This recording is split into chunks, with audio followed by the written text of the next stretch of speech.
अधूरी रह गई थी रावण की 7 इच्छाएं। मरते दम तक ये काम नहीं कर पाया था लंकापति रावण।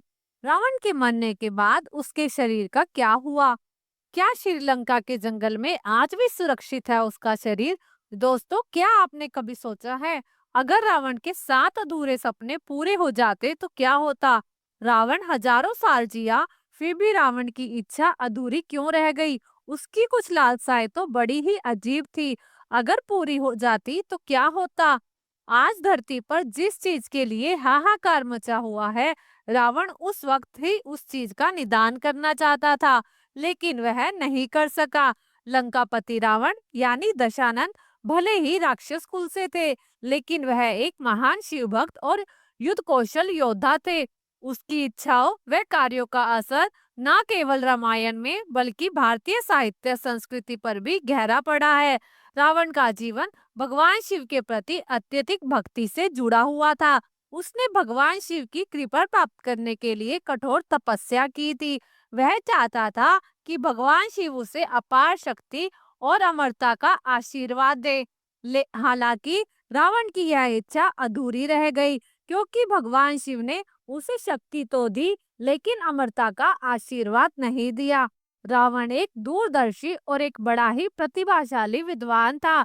हालांकि वो इतना शक्तिशाली था कि जीवन में जो चाहता पा लेता था, लेकिन मृत्यु के समय उसके जीवन में भी कुछ इच्छाएं अधूरी रह गई थी। आइए जानते हैं कि मृत्यु के समय रावण की कौन कौन सी मुरादें थी जो पूरी नहीं हो पाई। रावण जितना शक्तिशाली था कि ये सोचना कि उसने जो चाहा होगा वो पाया नहीं होगा, वो सोचना थोड़ा अविश्वसनीय लगता है।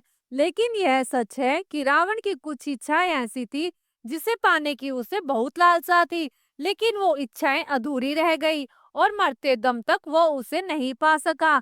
लेकिन ये जानना दिलचस्प है कि रावण जैसे महान राक्षस की आखिर क्या इच्छाएं रही होंगी। चलिए शुरू करते हैं और जानते हैं कि रावण की क्या-क्या इच्छाएं थी।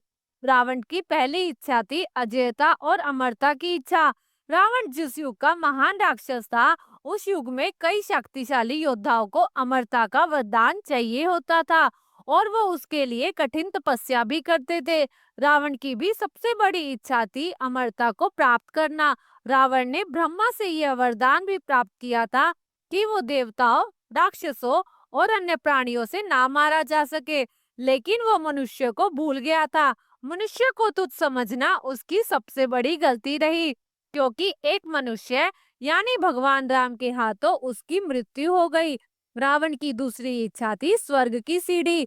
रावण एक स्वर्ग तक जाने के लिए सीढ़ी बनाना चाहता था और उसके लिए प्रयास भी किया था, लेकिन वो स्वर्ग के लिए सीढ़ी बनाने के बीच में ही सो गया था और उसका ये सपना अधूरा रह गया। रावण की तीसरी इच्छा थी खून का रंग सफेद हो।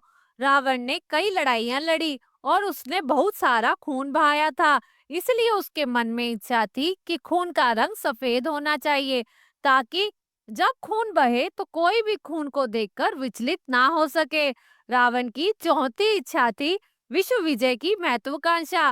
रावण की एक और अधूरी इच्छा थी कि वो पूरी दुनिया पर विजय प्राप्त करना चाहता था। इसके लिए उसने अनेक यज्ञ और युद्ध किए और कई राजाओं को पराजित भी किया। रावण का एक प्रमुख उद्देश्य था कि वह अपने साम्राज्य को और विस्तृत करे, साथ ही दुनिया के सबसे शक्तिशाली शासक के रूप में पहचाना जाए। उसकी महत्वाकांक्षा बहुत ही बड़ी थी, लेकिन उसकी मृत्यु ने उसके साम्राज्य के विस्तार के सपने को अधूरा छोड़ दिया। वह पूरी दुनिया का सर्वश्रेष्ठ शासक बनने का अपना सपना पूरा नहीं कर सका। रावण की पांचवी इच्छा थी समुद्र का पानी मीठा हो जाए। रावण की लंका समुद्र तट पर बसी हुई थी और रावण चाहता था कि समुद्र का पानी मीठा हो जाए, ताकि उससे पीकर लोग अपनी प्यास बुझा सके। रावण की छठी इच्छा थी अपने परिवार का सम्मान और सुरक्षा। रावण चाहता था कि उसका परिवार हमेशा सम्मानित और सुरक्षित रहे।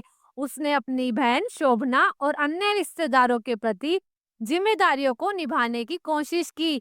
हालांकि जब उसने माता सीता का अपहरण किया और उन पर अपना हक समझा, तो यह परिवार के लिए एक संकट बन गया। लेकिन भगवान राम के साथ युद्ध के चलते उसकी कई संतानों की मृत्यु होगी। अंततः उसकी ये इच्छा भी अधूरी रह गई। रावण की सातवीं इच्छा थी कैलाश पर विजय। रावण भगवान शिव का सबसे बड़ा भक्त माना जाता था।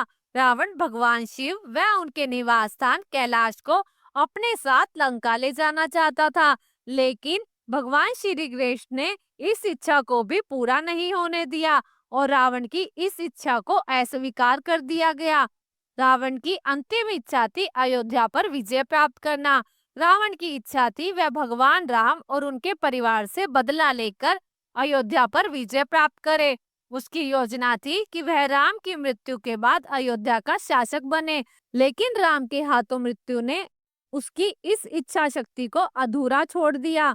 रामायण में रावण भले ही एक विलेन था, लेकिन वह इतना ज्ञानी और पराक्रमी था कि लोग उसके जीवन और कर्मों के अंत को सही तरीके से समझने का प्रयास करते रहते हैं।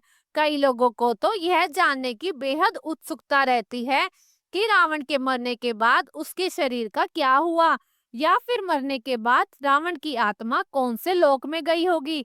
तो चलिए जानते हैं कि रावण के मरने के बाद उसके शरीर का क्या हुआ। रामायण के कई महत्वपूर्ण घटनाओं में से एक महत्वपूर्ण घटना है रावण की मृत्यु। रावण की मृत्यु के बाद उसके शरीर का क्या हुआ, इस पर विभिन्न स्तोत्रों से अलग अलग मत मिलते हैं, लेकिन दो मत बेहद ही प्रासंगिक और तर्कसम्मत हैं। तो चलिए जानते हैं उनके बारे में। विभीषण ने कर दिया था रावण के दाह संस्कार से इनकार। एक विवरण के अनुसार जब रावण की मृत्यु के बाद उसके दाह संस्कार की बात आई, तो भगवान राम ने विभीषण को दाह संस्कार करने के लिए कहा, लेकिन विभीषण ने इसके लिए साफ इनकार कर दिया।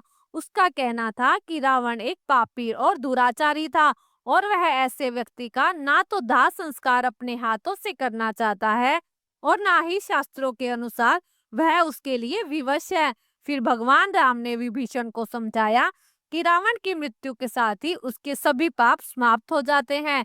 एक मृत व्यक्ति का अधिकार है कि उसका अंतिम संस्कार हो। सभी को मरने के बाद उसके कर्मों को क्षमा देना चाहिए। इसीलिए तुम्हें भी अपने भाई के लिए अपने मन से नफरत को समाप्त कर लेना चाहिए और रावण का दाह संस्कार करना चाहिए। भगवान राम के समझाने के बाद विभीषण ने अपने भाई के शरीर को सम्मान पूर्वक दाह संस्कार किया, उनकी आत्मा की शांति की प्रार्थना की। रावण के दाह संस्कार के विषय में एक दूसरा मत भी है। श्रीलंका कहते हैं श्रीलंका में सुरक्षित है रावण का शरीर। एक दूसरे विवरण के अनुसार विभीषण ने रावण का दाह संस्कार नहीं किया और रावण का शव यूं ही पड़ा रहा।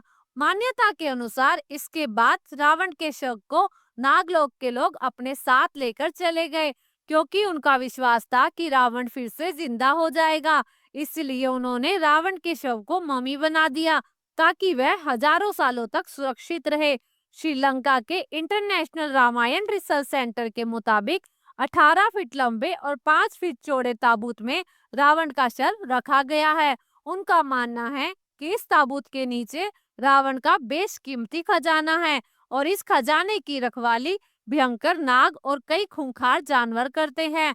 जिस पहाड़ की गुफा में रावण का शव रखे जाने का दावा किया जाता है, वह रेंगेला के जंगलों में 8000 फुट की ऊंचाई पर स्थित है। श्रीलंका के रेंगेला के जंगलों के बीच बीच एक विशालकाय पहाड़ मौजूद है, जहां रावण के शव को रखे जाने का दावा किया जाता है।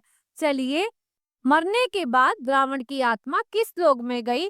लोग ये भी जानना चाहते हैं कि रावण की आत्मा आखिरकार किस लोक में गई होगी। रावण अत्यंत ज्ञानी और जाति से ब्राह्मण था, लेकिन महापापी भी था। लोगों में उसकी आत्मा की स्थिति को लेकर यह जिज्ञासा उसके इस विरोधाभास को लेकर ही है।